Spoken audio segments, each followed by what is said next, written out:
Hello and welcome to The Good, the Bad and the Worst, a podcast where we watch movie trilogies and decide which movie we wish would self-destruct in 5 seconds. Joining me tonight... My name's Luke Morgan, but you keep calling me Dimitri. You really shouldn't. My name's Conan, and hasta lasagna, don't get any on ya. Boys, we're finally doing it. It's been long requested. We're diving off the deep end and doing Mission Impossible. We're going to have a long road ahead of us with another 5 movies after these 3, but we're just tackling the first 3 tonight. Do you guys have a long history with Mission Impossible, Conan? Is this a film trilogy you grew up with? Not in the slightest. I'd seen the first one. I have a vivid memory of playing the N64 game. Yes. Of Mission Impossible back in the day, and like one part of that. And I can remember the chewing gum. And yes! Oh my god, yes! Yeah, like that's in my head, and I could remember the elevator with Emilio Estevez getting kebabbed. That obviously really stuck with me when I was... This was 96, I don't know, I would have been like 4 or 5. Shouldn't have seen it, but I did. And so I remembered those 2 parts, nothing else about it. Number 2, I don't remember a thing about it, but I knew I'd seen it again when I was a kid. And I had... So number 3 was the first one I'd really seen, because my brother had it on DVD. So my whole knowledge of it kind of starts at 3 and goes from there. So it was interesting coming back to it and, you know, seeing where this franchise begins compared to what it is now. Yep. Luke? Yeah, so basically, word for word, what Conan just said, I very vividly remember the Nintendo 64 game and the chewing gum and the elevator. Like, they were the 3 things I remember of the first Mission Impossible. Forgot it was Emilio Estevez. I thought it was... Yeah, same. I thought it was the guy that ends up turning on his team in The Matrix 1. I thought it was him for some reason. Like, my memory was always him. Cyrus the Yeah, Virus. literally, that was always my memory of the elevator scene was him. So when Emilio Estevez came on, I was like, oh, I didn't know he's in it. And then he was on the elevator. I was like, no, it's him. That's all I remembered. I hadn't seen it since I was a kid. I remember the chewing gum. I remember thinking, wow, that looks like really good chewing gum. Like, I want to eat that chewing gum. I would have died, but remember that. I just remember the Nintendo 64 game randomly, but never watched Mission Impossible 2. Obviously, I'd listened to the Limp Bizkit version of that song many, many times throughout my youth. But and then I just remember, I think Mission Impossible 3 was, I jumped back in to watch that because of Philip Seymour Hoffman. I'd heard so much about his performance and like the opening scene. I'd heard so much about that scene, and I feel like I'd seen that scene, you know, online and stuff like that, where I was like, oh, I need to watch this movie. But yeah, like as a series, I don't feel like I had this like affinity for it growing up. It was always something that was happening in the background until recently. So Yeah, I'm kind of the same, right? Like, they're not movies I hold near and dear to my heart. There was a time when I was in high school where MI2 was the coolest shit ever. I think I grew out of that pretty quickly, and then went back and watched MI1, and then Mission Impossible 3. I remember enjoying. I remember watching it as a grown ass man and enjoying it quite a lot. So yeah, I was going to ask you, was 2 like a cultural moment? Because it's too early for me to really remember. It would have been like 6 or 7. Yeah, I was pretty young too in 2000. Like, I am older than you guys, but I'm not that much older than you guys. I was in year 7. he was in his mid 40s. I was going through a midlife crisis, and motorcycles and sunglasses were fucking cool. What can I say? No, I mean, I was like just barely in high school. I guess the thing for me always is like, this movie came out the same year as The Matrix, and one of those movies is way cooler than the other. I'm sorry. Like, no matter which way you slice it. And Limp Bizkit will do that. You know, like, True. Limp Bizkit will instantly make your film better. Look, I listened to the shit out of that song. Like, I had that song taped off the radio on a Walkman for a long time. Yeah. But yeah, I remember people thinking it was cool. Like, I remember people in high school thinking it was cool. I was always a Matrix guy, like, forever.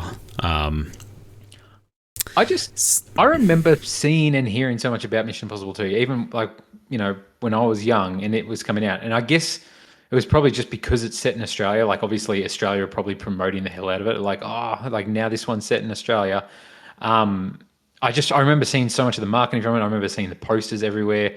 Like like the song, obviously. I felt like I'd seen him throwing the sunglasses thing on my TV so many times. Like trailers of that. Him rock climbing, like I felt like that was promoted everywhere. Kind of like the motorbike stunt. I feel like every Mission Impossible, they just promote something he does in that movie. Yes. But yeah, I feel like it definitely would have been a cultural thing in Australia, especially. But it's interesting, yeah, coming out so close to Matrix, because Matrix obviously filmed in Australia as well. Yes. Like, I don't know, I guess there was a season that we were having all the big movies here for some reason. And I think it was cheap to film in Australia. So once people caught onto it, a lot of people were doing it, apparently, is what I like remember. And Lord of the Rings was the same time. And that was in New Zealand, obviously. So I feel like a lot of people were getting out of Hollywood and coming out to where it was cheaper to film. It's almost timely. There's, let's date ourselves. There's talk of 100% tariffs on movies made outside of the US, and I saw some stats this week that Australia is like number 5 in the world for the amount they will give you to come and film a movie here. Like the tax breaks and everything else that they will support you with is a lot, which I think is part of why there are so many films filmed in Australia, especially at this time. Yeah, but now it's going to cost you 100% more, so it's probably not worth it anymore. Is this the worst case of like tonal whiplash we've had from a trilogy? Did you guys feel that too? Like, I was trying to think, like aliens, like, there's a bit there, but it's not. It works. It's not for me. These movies, like, the tone just is so different between all three of them. Like, it doesn't. I kind of like it, even though it doesn't do any service to this. Like, I like the fact that these are all different takes on this movie. You know how, like, we have it now with the James Bonds, where every time, well, when we were still getting James Bond movies, a new director would be announced, and I was like, oh, cool, what's his take going to be? What's that going to be like? And there was always, people like, we hope Danny Boyle gets it or Christopher Nolan gets it because they'll do a good version. And that's kind of part of the fun of those franchises. Like, what does the new creative vision do? And this was kind of that in my mind, because like Brian De Palma is obviously an incredibly important director to movie history. John Woo, very, very important as well. And then J.J. Abrams, more so for us. Like, these are 3 pretty distinct visionaries. Yeah. And so I like the idea of them all tackling this, like this incredibly cheesy idea of this, the IMF, the Impossible Mission Force. Of course. And it's like, what wacky adventure will I have to do? It's just so cheesy. It's really dumb, and like, the whole conceit is kind of silly. They all know it. The movies are aware. But like having a new director each time be like, how do I take on this material is fun. You're right, though. It is a bit of a shock. Like the first one to the second one is different. And the third one, the third one is like starts off with your balls in its hand. It's just like, I'm going to squeeze. It's like, what is going on? Like compared to the second one, that is just so silly and so like, John Woo, Hong Kong action. Like, the second one is so Hong Kong action crossed with like porno, I feel like. Like the music is so pornographic sometimes. It's so cheesy, some of the scenes, like especially with him and the main Andy Newton. Yeah, Xander Newton. Character's name Naya, yeah. No, Naya, yeah. Like some of the scenes between them, it's definitely a John Woo film, like it's unmistakable sort of thing, but it definitely it stands out like a sore thumb to the other two. But yeah, all 3 are totally different, and I don't know, it's kind of that flavor of the week, monster of the week or whatever sort of thing, where each person has their own take on it, and it's got its appeal to it. But as a trilogy, like Ethan Hunt doesn't feel like a character until the third one, really. Yeah, he doesn't. Like I guess my thought is these movies don't feel like they have much of an identity that carries through between them. But I feel like after the next series of podcasts, like Mission Impossible has an identity at some point, but it's not. Yeah. It's only established perhaps in the third one of these, right? Well, that's right. Yep. That's the crisis that plagues the whole franchise, and I think you can see that in like the time between them. Like '96, the first one comes out. It takes 4 years to make a sequel, and even in the '90s, that was actually like a bit of a gap. That was still the era of like, let's churn out a sequel within a year or two and cash in on this. But it takes time, and then it's 6 years between 2 and 3. Like 2 is not well loved, and I don't think 2 is the phenomenon that it was hoping to be. And so 3 almost feels like they're trying to figure out what to do with it, and that's why they humanize. Reboot. Yeah, exactly, and that's why they kind of humanize him in that more. They're like, let's actually make him a character, and then but then of course they reboot it again with Ghost Protocol, and then it's not until then, and like that and Rogue Nation that it like finds the new identity of the biggest action movie we can do, and it is funny seeing this like it's a franchise that doesn't know what it is still. Like 3 different movies, really trying to figure out what relevance does this have. Especially, it's still trying to figure out where it fits in the James Bond and the Jason Bourne like action mold because it can't do any of those things. So it's trying new stuff and it's not really sure. And now it's found its place. And it's like if we got Mission Impossible 1 now, like if The Final Reckoning was like Mission Impossible 1, I think people would just be like, what the hell was that? Because it would just be so different to like the DNA. Yeah. The trailer has some callbacks to the first one. Well, they all do. Like they all know try very that, much, right? Yeah. Yeah. like all the movies have an homage to the rope descending down. Like they all know how to call back and really like, I'd forgotten that in the first one they have the mask reveal. It's like the opening scene they do the mask. I'm like, I thought that was I honestly thought that was created in the third one. Staple. Yeah. I didn't realize it was so pivotal to what MI. And that's probably the closest thing to DNA you have is like they always use masks. And Luther. Luther's the same character for the most part throughout them. Yeah, no, he is. He's a different person each time, but Luther's there. Luther doesn't carry on to the next series of movies, though, does he? He's not in. He's in. Is he? He's got a cameo in Ghost Protocol. That's it. Yeah. Okay. He's in all the others as a role. He's basically replaced by Benji, right? Like he's replaced by Simon Pegg. Yeah. But then in Rogue Nation, they become like the only 2 core because Benji's in everyone past this. See, as I said earlier, I hadn't seen 2. I haven't seen Ghost Protocol or Rogue Nation still. Never. Oh, okay. I've never watched them. I watched 1, 3, Fallout, and then Dead Reckoning. Yeah, right.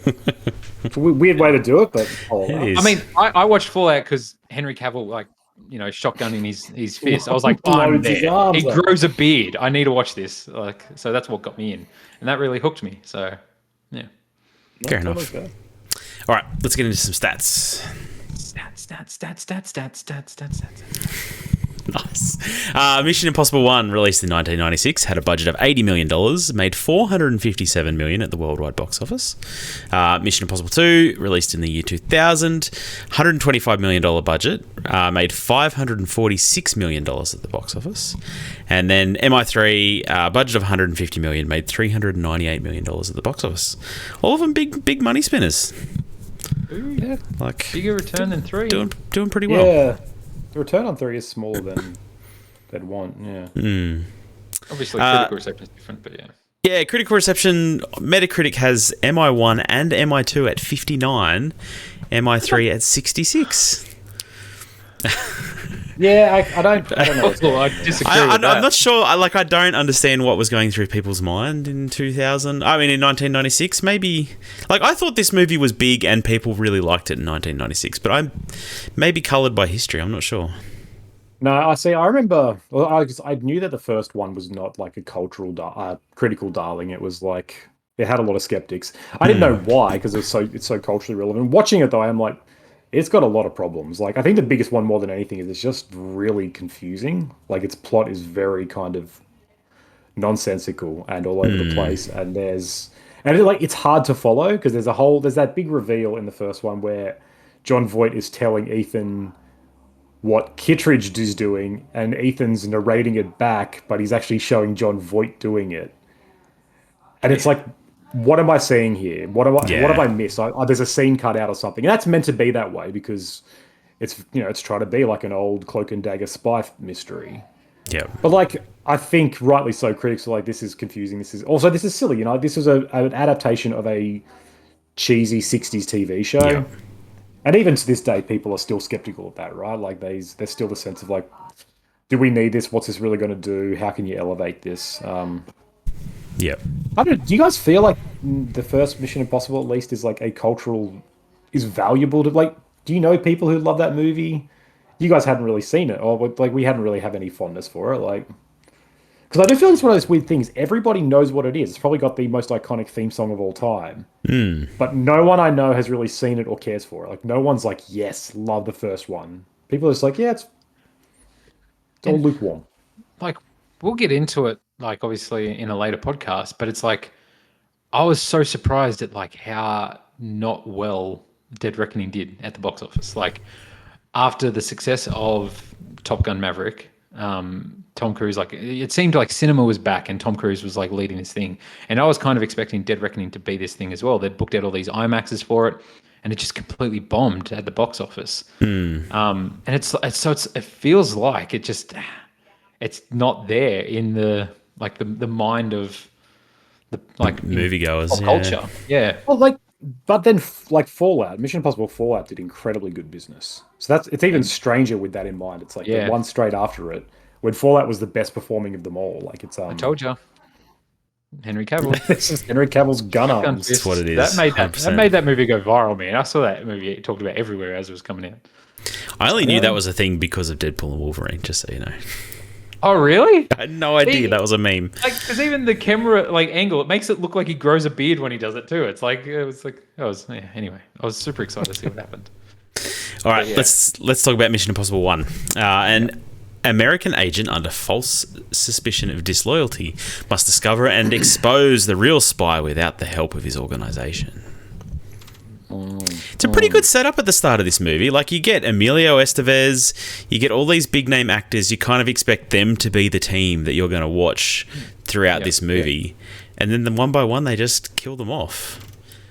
It's great. Like the opening is the team, all being taken out in one night in front of him, like all these horrific stuff happening, and trying to figure out what's happened, and then it being pinned on him as well. It's like, what is going on? Like it's a really good hook. Like as soon as this movie started, I was kind of on board for it, and surprised at how quick. Like for some reason, I thought the Emilio Estevez thing. I thought like the elevator thing happens near the end of the movie, and it's like, oh my god, this big dramatic death. But it's like one of the opening scenes, and that's how it all happens. But my memory of it was like, oh, that's like halfway through, or it's towards the end. But you're right, it's right there in your face at the start. Yeah. It's I don't know, it's clever because the original version they wanted to do was like they wanted to get all the old team from the TV show and kill them off and have like Ethan be the like this is the new guy carrying the franchise. And like no one from the original show except John Voight wanted to come back, probably because of that reason.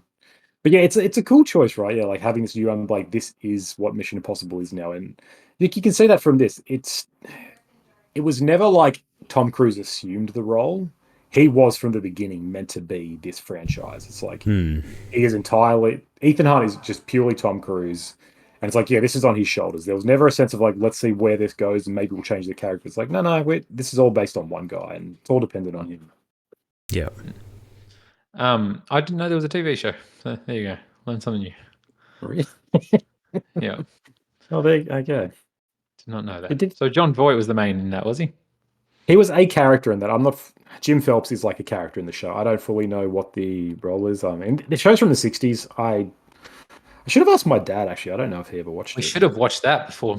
Yeah, I remember my dad talking about that show too. Like, it's not. I never knew anything about it. I didn't know about John Voight, but I knew it existed. But I wonder if the masks were something they brought across from that. Like it was realism, really cheesy. They did in the '60s. They would have been. They would have looked really bad in the '60s, though. But it is. That's why. I think that's why it starts with it straight away because like that was the iconic thing from it. Is like it was like the Marvel thing. People being like, yeah, things can get solved with a mask, and so there'd be a double cross and a triple cross, and it was like, he's got the mask on, and it was like a fun little, ties it up neatly, and it becomes like a Deus Ex Machina where you can just, anytime anything happens, be like, don't worry, it was my mask. It's like, bit of a cheat in some parts, but whatever. Yeah. This movie, like coming again, my knowledge is mostly like the later films that are all action. This movie is not an action movie. And that's why I didn't like this movie when I was younger. Like, I found this movie kind of boring when I was younger. I think so. And that's probably why I don't remember it either. Yeah, like I don't remember much that grabs you because it's very cerebral. It's all psychosexual as well. Like, there's a lot of it's a weird sort of sexual stuff going on. Espionage sort of movie. Yeah. Obviously, like there's the final scene, which is a good action set piece, the train.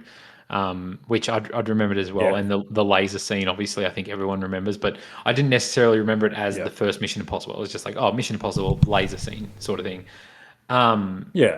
And yeah, they're classics. But yeah, definitely a lot less action than what I was expecting after, like, especially watching the later ones and everything and going into the first one. So yeah, bit of a surprise of the way it went. But yeah, very, very psychosexual, like you said, Karen. Like, especially Yeah. when the chick first comes back to his place after her husband's just died, and it's like he's feeling her up so much. It's like this is sexual harassment. He's like feeling her up for a microphone, but it's like so sexual the way he's doing it. Like he like takes her over to the bed as well to do it, and it's Yeah. just like, yeah, And something's up obviously, there. it's like it's playing. Yeah, it's like playing with that idea. It's like, were they having an affair, or like is there some sort of do they have a Mm, relationship? Because she's like looks like she's 50 years younger than John Voight even at this time, and so it does 100%. make you be like, it's like, okay, was there something more here? What's going on?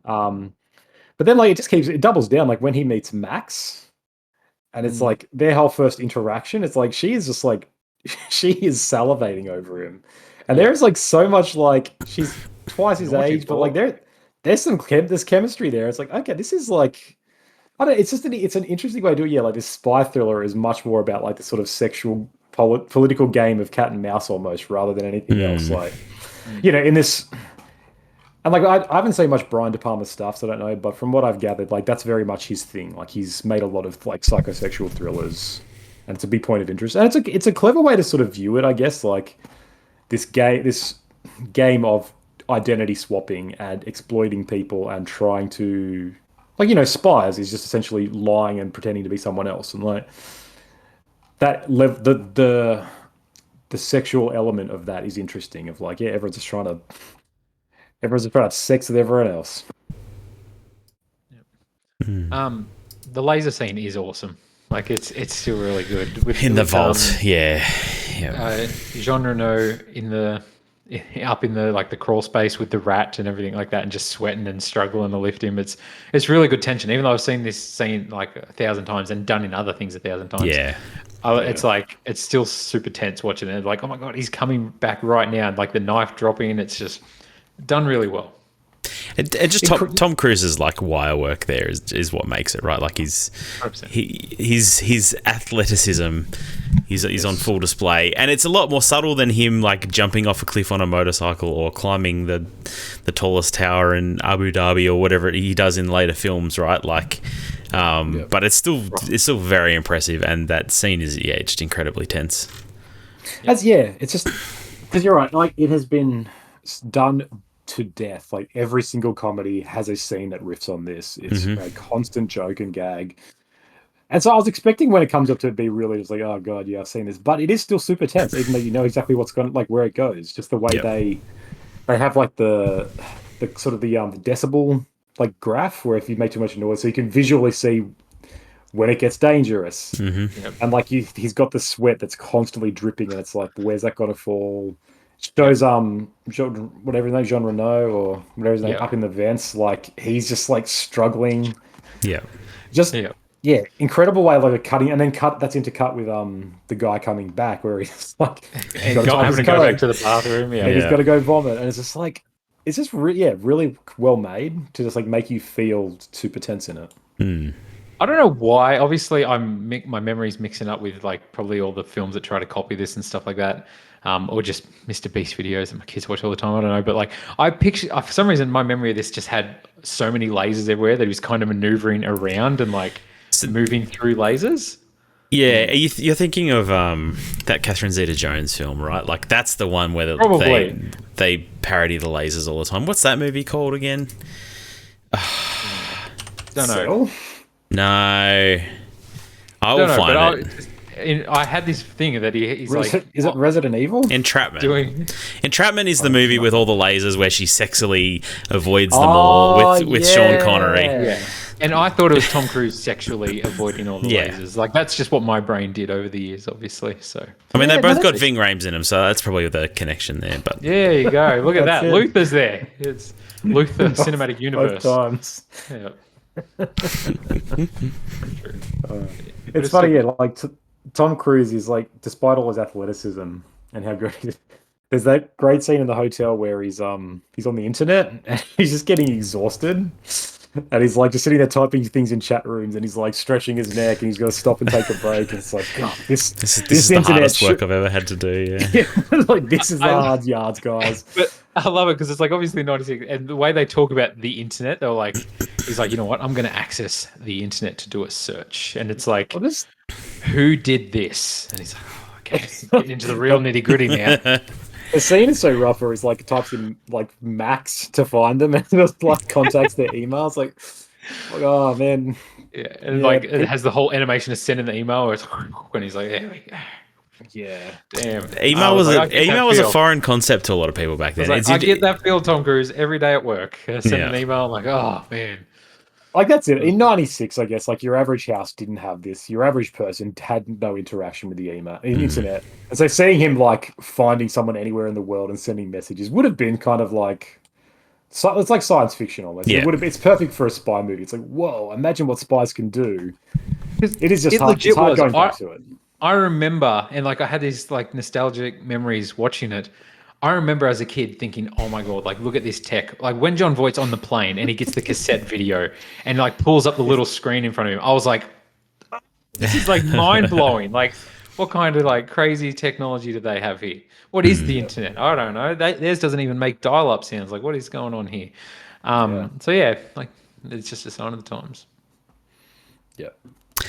The moment, I don't know, it always sticks out to me where he like spreads the glass in the hallway so he can hear someone coming. I don't know, it seems so smart. He's so clever, that Ethan Hunt. Clever touch. he truly can do impossible missions. He grabs the hot bowl, but he grabs it with the other thing, you know? Yeah, it's just super clever little ideas, yeah. Yeah. How do you guys feel about the final, sequence on the bullet train with the helicopter running into the tunnel? You know, that dude is a good helicopter pilot. He is. I'm not sure how many helicopter pilots could fly like that in a tunnel and still have his boss going off at him for like his performance. It's like, come on, cut him some slack, man. He like got into the tunnel. This is a really good job. He's doing well. But he obviously flies too close to the sun. He literally tries to ram the propeller blades into Ethan Hunt's neck. So it takes a lot of skill to do that. Ever hate a man so much that you flew a helicopter into a tunnel to decapitate him? He did. He did. That was him. It does feel like a lot for this movie, right? Like for a movie that's not an action movie to then end with this sequence. Like it feels quite over the top. And not that these movies take themselves so seriously, but No, it does feel like a bit of a tonal difference, but it also feels appropriate. Like the first part of this movie is very slow, and then it kind of ramps up a little bit and gets more intriguing and exciting, and then it ends with like a pretty remarkable action piece. I was expecting there to be no action in this movie at all, and so then to end on like a bullet train chase where he's scaling along the surface of it at 300 miles an hour or whatever. Like shit, that's actually pretty well like good. It looks great. Like it's really well done. Him on top, I believed Tom Cruise was like on a bullet train because I was like, oh yeah, he's crazy. He does that sort of stuff, and it was like great stuff. He probably was at some point, right? Like the way he lets go and then flies down the train. I'm like, I see that in recent movies and go, oh, that's cool. And like they were doing it in '96. Like it is a lot of cool ideas there that I feel like they might have been one of the first people to do that. But yeah, and it does set like the mold of what every movie does then, which is interesting. Like the plot is always revolving around a MacGuffin. It's always just got to, let's get the ragtag team together. We're probably going to get betrayed at some point, and we'll have to do this on our own with no help. Yep. And there'll be one incredible action set piece. It's like, it creates a mold that just they keep reproducing, which is really interesting because this as well, like when this movie started filming, there was no script.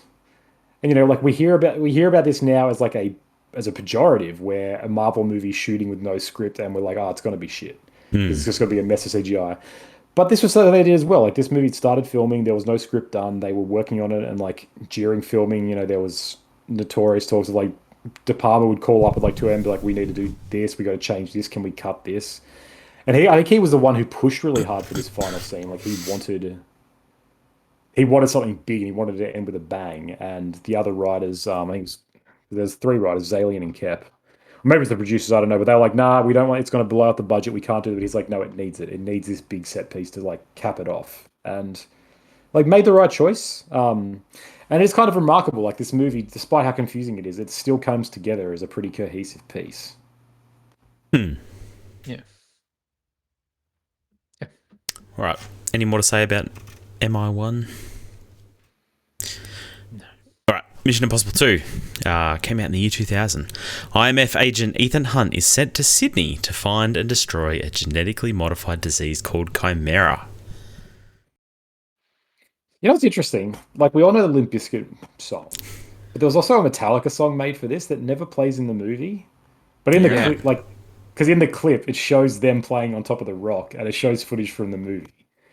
Yeah. It's like, I don't know. Remember the time when there was a soundtrack for a movie that wasn't always the movie didn't even have half the songs, but they're just like, yeah, we'll put 3 songs and just fill it up with other stuff, I guess, and people will pay $30 for it. Yeah. Different times. But they obviously chose Limp Bizkit over Metallica. A choice that has withstood the test of time. Rookie mistake, boy. Yeah, it's not aged well. It is a banger. Like, I like that song. New metal will never get old. Sorry. New metal will be They here were like, forever. metal is dead. New metal is here to stay. Rock? Oh, please. That's gone. Look, that song is good. I just have It, problems with Limp it Bizkit. is. It really, I've been listening to it for like 3 days straight now since I watched the movie. I'm trying to get my kids still into it. I'm like, come on, listen to this song. It's really cool, isn't it? And they're just like, Did you buy them all New York caps and put them on backwards? And you're like, this is how Yeah, Fred Durst did it. yeah, exactly. Big basketball jerseys and everything. Yeah. You kids want to break stuff? Yeah.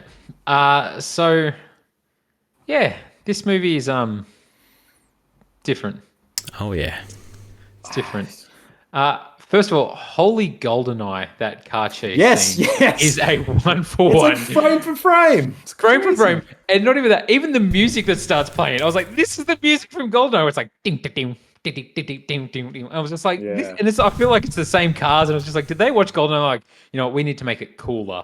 So like, the girl's gonna end up in his lap, like right on the edge of the cliff, like, and it's nowhere near as cool as the GoldenEye scene. It's really not. Not nearly. And well you don't done. have the cyclists all getting knocked over. I was waiting for it. I was like, there's going to be cyclists in this one too. But it's like a 1-for-1 recreation. It's crazy. Yeah. I was shocked at that. Yeah, like I didn't realize how much this movie would wear some of its influences on its sleeve like that. Yeah. But yeah, that, like, you're right. That scene, I was like, holy shit, this is just the GoldenEye car chase. And just GoldenEye was obviously a big movie, like made a big difference, made a big impression on all of our lives. Sure. And so John Woo was obviously like, hell yeah, let's do that again. And like, power to you, but it's a weird choice because then it leads into a really long, drawn out romantic scene between him and Thandie Newton. Like, Yep. I don't know, all their romance takes forever. But then like the action in this movie is completely different. Then it goes back to John Woo, like slow-mo, pigeons flying and guns twisting in the wind.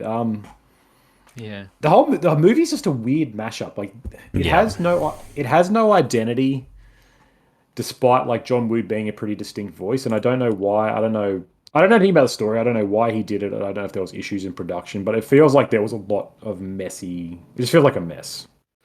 Like it feels like no one knew what they were doing. It feels like no one had any idea of what to do. Really, probably Australia's fault in some way. I don't know.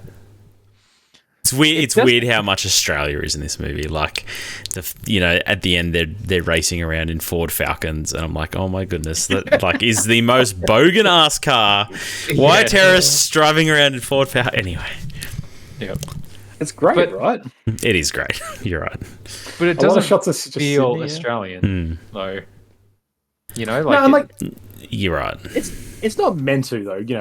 These movies are intentionally globe-trotting things. You don't go to Prague and be like, oh great, I'm going to immerse myself in the Prague culture. It's like yeah. it's just a nice European city, and like this is like a nice Australian stuff. Their hideouts out in the desert somewhere in a like a cattle station. With sheep shit everywhere. And loot that Yeah, feeds in. it's like clearly it's like you could try and figure out the logistics and be like, whoa, hold up, they couldn't. How did they get there so fast? This is like 600 hours between these things, but it doesn't matter. It's just fun being in There's there. no airports there. How are they flying there? Like, Yeah. what's going on? That's right. Yeah, but like it's that's nitpicky. You just go here to have fun and see the Harbour Bridge and see the Opera House and see gum trees and be like, that's cool. They're having a Commodore chase through gum trees. That's dope. Yep. It is. It is. The bike jousting with the motorbikes where he's like scooting along the side of it using it as a shield.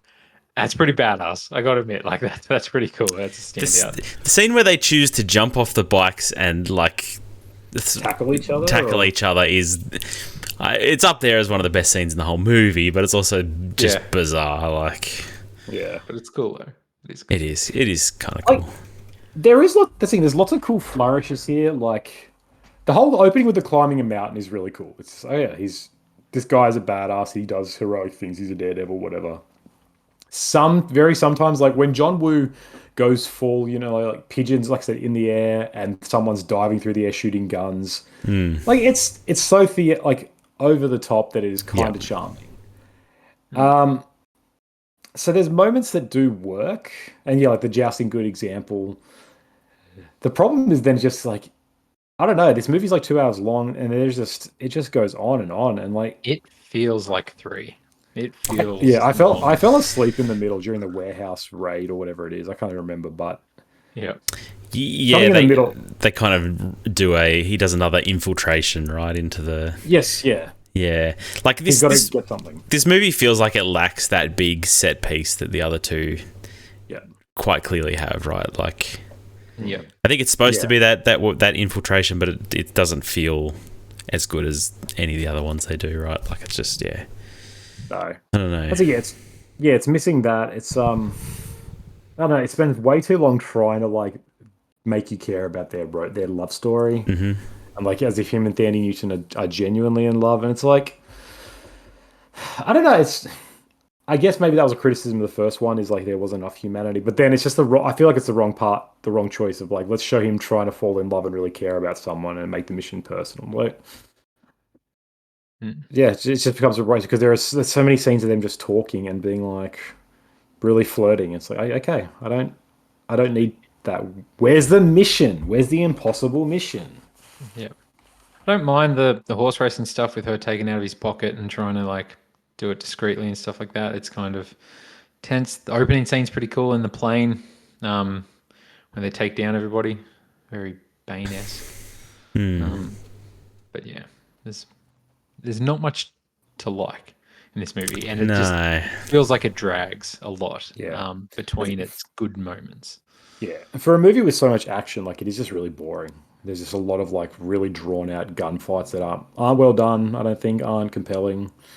I'm like, because he's trying. Yeah.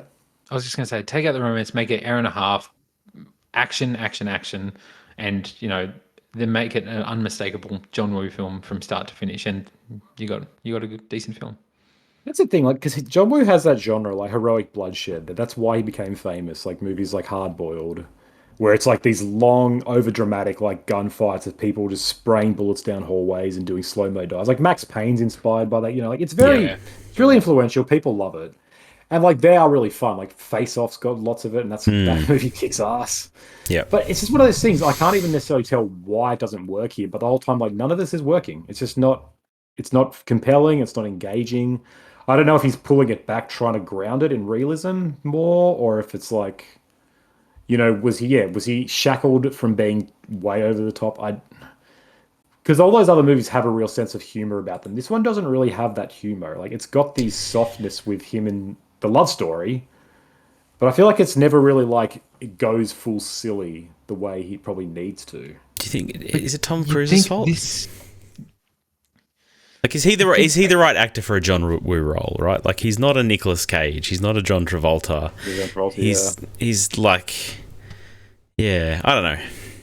I don't know if that's a good call. It could be Tom Cruise's, like, I don't know. But the film just feels, all the stuff where it's trying to be cool, a lot of it feels so try-hard. And I don't know, like, I mean, it is kind of cool, him throwing the sunglasses and it exploding, but it comes across so, like, oh, I'm a badass. Like, look at me do this, and like, it wouldn't be a vacation if I told you.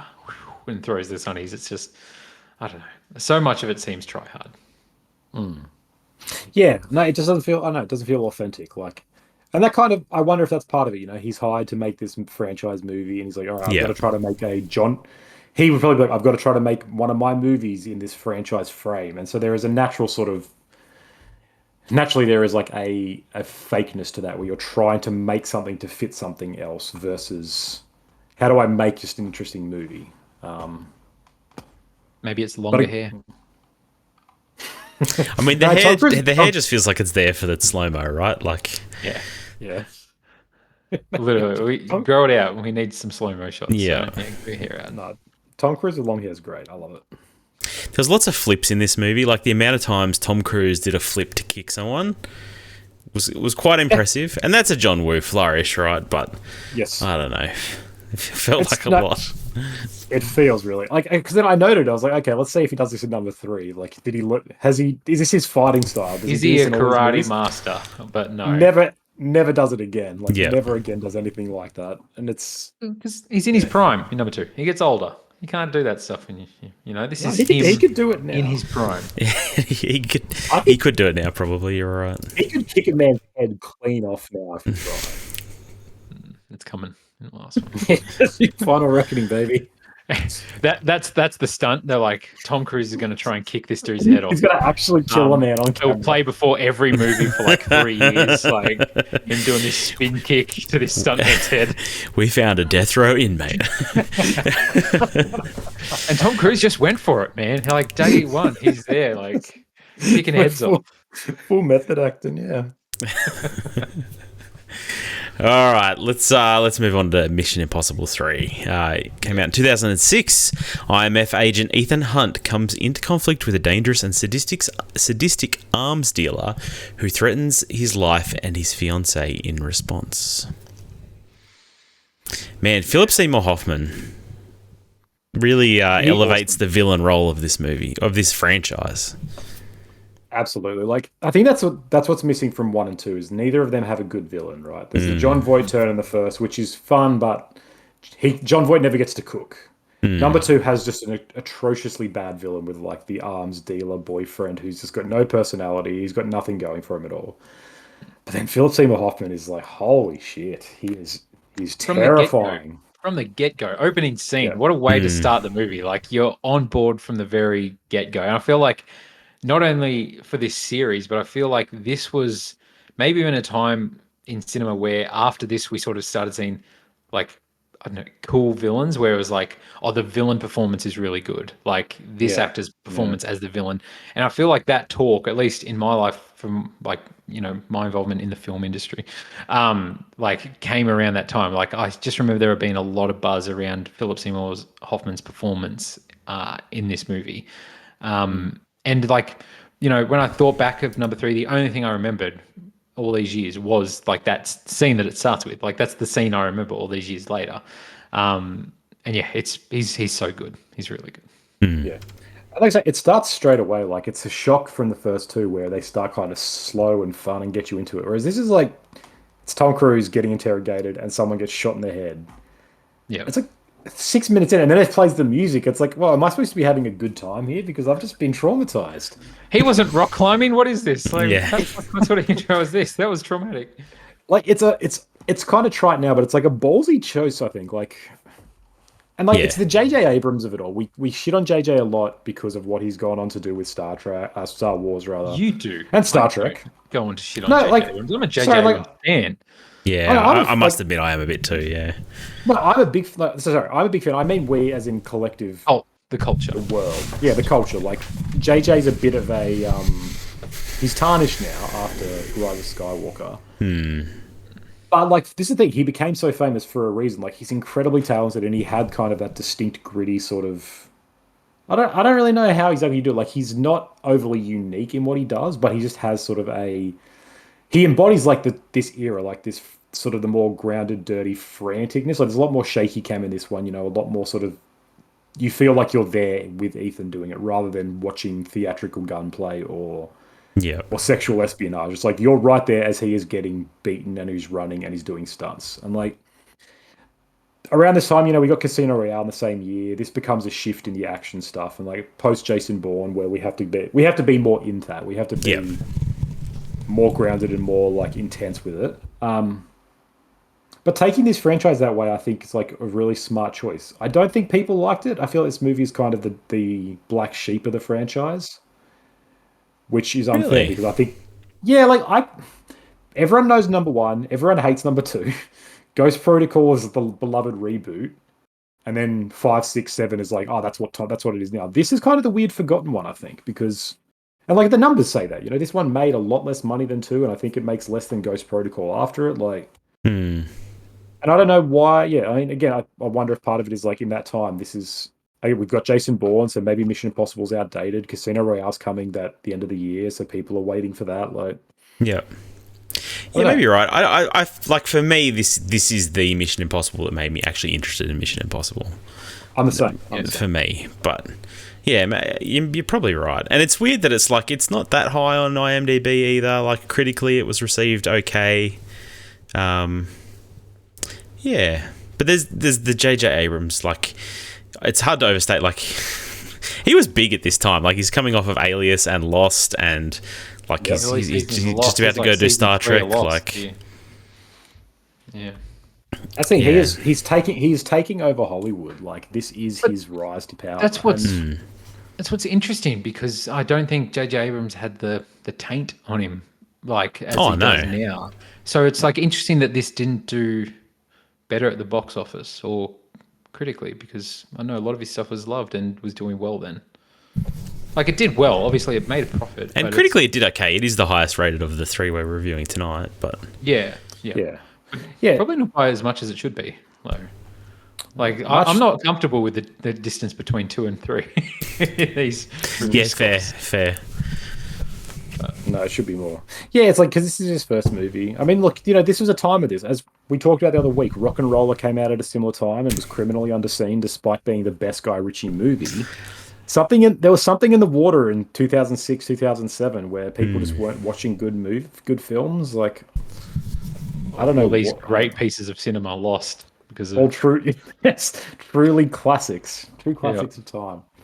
I don't know, this movie just does so much. It just does like all. This is exactly what I want from Mission Impossible. Like, it gives all the necessary stuff to make it a more compelling story. I think like it gives Ethan an actual life. It makes him a character. It gives him a wife. Him and Michelle Monaghan have really good chemistry. I think like they're actually believable. Yep. Yeah. I really like the party scene where he's like clearly trying too hard, but like it feels kind of like, this guy just really wants to make it work. And everybody's really charmed by him. Yeah, it does. It's like Tom Cruise. That's it. It's like, this is actually Tom Cruise trying what he would be like. And so that's really fitting. It's got Aaron Paul in a really early cameo. I know. He's Jesse. He's literally Jesse. I was like, yes, it's like great. But like, it makes you care. So you got this proper investment in him now, which is like, I think necessary after 2 movies. But then it goes like, incredible villain performance. But then it gives like a little backstory. Like it shows how the masks are made, which I think is really cool detail of like, it fleshes out this world, makes it a bit more believable. Like, I care more about this now than just these superheroes doing impossible missions. I'm like, this is actually a realistic-y sort of, this is how they do it. They have technology. It's not just magic. Yeah. Lawrence Fishburne's in this. I think he's good. I really like the bridge scene where they recapture Philip Seymour Hoffman. Like, there's that cool shot I've seen so many times of him running and then the explosion going off and him flying into the car. Yeah. That scene has lived in my head for as long as I can remember. Literally. I couldn't remember where it was from. I'm like, there's a scene of someone where a missile blows up and he flies into the car. And I'm like, I want to recreate that scene one day when I make a movie. And I could never remember where it was from. And then I watched it. I'm like, that's it. That's the scene. It's used as B-roll in something, because I have seen it a lot, that scene, somewhere. It's used in an ad or something. It was 100% an ad. I've seen it 1,000 times. And like, as soon as he started running, I was like, here it comes. I was like, this is it. This is like, it's deja vu. I've seen this thing. Even everything leading up to the bridge scene is great though. Like the abduction of Philip Seymour Hoffman. Like you get the bathroom moment where he like stands behind him, and then the guard comes in and he can't talk, and it's really tense. And he's like, get away. Like, I don't know. That whole moment is really tense and fun, and then it leads to the bridge moment, which is pretty fun too. That's it, because like the Vatican espionage, like infiltration, we get an infiltration in every scene. Like, infiltrating the Vatican is really cool, and so the way they figured that out, and they've got the maps, and they've got to like, he's dressing up as a clergyman. I don't know what they call him. He's walking through, and they're mechanics, and they're like, he's speaking Italian, and they pretend to broke down. Like, it gives more interest. It just like, it makes that believable of like, okay, they've got a machine to decoy this so he can get somewhere and then sneak in, and then he comes out Declan puts on a photo in front of the uniform. camera. It's like so cool. Yeah. Like lots of really like giving it a really grounded, interesting way of how this might all work. And yeah, then it's got momentum. Like that scene into the bridge reclamation, incredible action. Like again, Philip Seymour Hoffman's just terrifying in it, where he's just kind of he's got his stained shirt and he just like is almost oblivious to it. He's just like, yeah, whatever. I'm gonna get rescued. He just doesn't care. Yep. And then his whole monologue, he's like, "What's your name? Like, do you have a wife? Yes. Do you have a family? Because I'm gonna hurt him." Yeah. It's like, God, incredible Just stuff. unfazed, like hanging out of an airplane, still won't talk, and he's still just like, "No, I'm going to make you pay." Like, I'm ahead of the game on this one. Like, I know who your boss is. I'm going to get rescued. I'm going to kill your wife, basically. Even like the whole like the helicopter scene with like Kerry Russell and like the bomb in the head as well. That's super tense and done so well. And like they're flying through the windmills and stuff like that. It's really good. It's really good. Yeah, the bomb in the head like has always stood out to me as like a terrifying situation to be in, right? Like, like what do you do? You can, years. Like obviously Tom Cruise solves it at the end by electrocuting himself, but like it's a good moment, and when it goes off and her eyes just roll back in her head and it's just she's just done. Just done. Because you're thinking like, oh, is the helicopter going to explode? Like what happens like if like this goes off, But it's like just the way she looks and like what they do, it's really well done. And like they're 2 seconds off being able to do the defibrillator. It's so well done. Yeah. And you see the toll that takes on Ethan, right? Like he goes home and he's got to pretend that it's okay, but he's clearly I just came back from a resort. Yeah. And he's like, "Oh, I'm just tired," but he's like on the verge of tears. It's like, it's just like this is the cost of this life. It actually, you can't have this. Doesn't matter how much you want it. And then Luther's like, "But did you ever bang your little sister?" Read the room, Luther. What the hell? Yeah. It's interesting. They break into that building and he steals the MacGuffin like off camera, like he swings on top and they plan it all out, and then he's jumping out the window with it like he's got it. I got it. Like what? Oh, okay, got it. What is it? That's an interesting choice. That like, if this one was made now, that would be the whole set piece there, right? Like you breaking into this uninfiltratable area, somehow getting out of there. But they just skip it in this. It's like it's an interesting choice. Getting onto the building is the difficult part. Once we're in, that'll be fine. But yeah. I don't know. But I think more. Yeah, like this is probably. I always thought it was funny, like because we'll talk about it next fortnight, where the other like Ghost Protocol is probably the real reboot, where it becomes what it is, where that's when they start doing shit like climbing the Burj Khalifa. But this, I think, is actually probably the most important one, because 3 is the movie where they then change the things that matter. Like they make Ethan more of a human. They're constantly giving him family and ghosts and baggage. The villain becomes really important, where they get Sean Harris and the other ones, and like there's always this really evil villain that they spend a lot more time on. Whereas, like we said, in the first 2, they don't care about that at all, really. Like this one really kind of resets what the franchise's focus is on more than anything. And like Tom Cruise becomes more of a superhuman in this one as well. Like the fact that he survives the missile blast is kind of ridiculous. He's looking at the windows and he's like mapping them out and he's like, okay, I can do geometry here on the window and I can calculate that the distance is enough for me to swing over. And it's like, that's not how the humans. Yeah, no one's that exactly. Like, how is anyone that? No one can figure that out unless you're Ethan Hunt. But that's what we want now, right? Like we like this guy who's just beyond kind of like the most realistic superhero who can just do anything and always be okay. Yeah, good film. Cool. Like I really like the ending sequence as well. Like the showdown, him running. That obviously that run is iconic in this one, where he's running all through Shanghai. And like.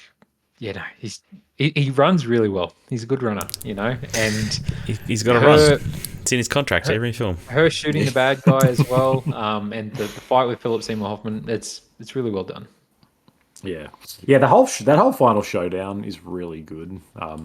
Really fun, really compelling. I mean, it's got a scene where he has to he's like, "You have to kill me or I'll die." Yeah. Turn it off and then on and then off again. Don't forget to turn it off though. then I'll really die. Yeah. Yeah, they're really good. Yeah. All right. Let's rank them. For me, it's 3-1-2, I think. 3-1-2.